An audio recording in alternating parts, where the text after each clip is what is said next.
When we talk about buck breaking, we have to understand that buck breaking is a show of power, it's a show of dominance. So we can't talk about buck breaking without talking about power.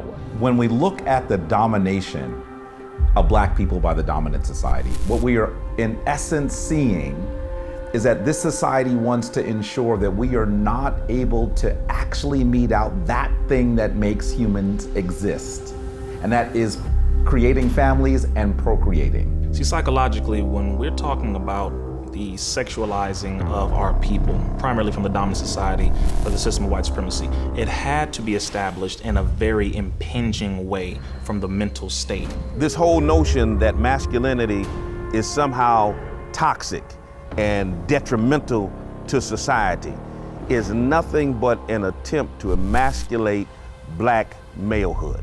It's clearly an agenda. If you have two eyes in your head and you're able to see, you can see that it's an agenda, and it's an agenda to decrease our population.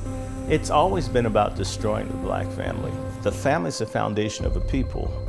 The heterosexual Black male is last on the pecking order here in America. If you're just a heterosexual Black man, how are you gonna beat the case? Because when you show up to court, when you show up to the job interview, when you show up to wherever, you coming in here as a heterosexual Black man, you have no power. When Mark Twain confessed that we, white people, ground the manhood out of the Negro. Why ground the manhood out of the Negro? Because it's Black masculinity that most exposes the fraud of white masculinity.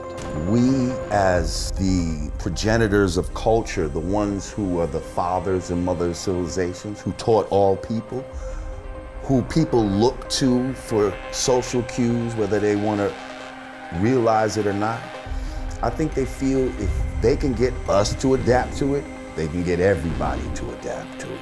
If anybody should have a problem with European males, it should be the European female. Because everything the European male has ever learned to do to us, he first practiced on his own woman. We need resources in education, we need resources in labor, we need resources in politics, we need resources in medical, we need resources in so many things, but they ignore that and they put millions and even billions of dollars to tell us that you need to really embrace your LBGT side.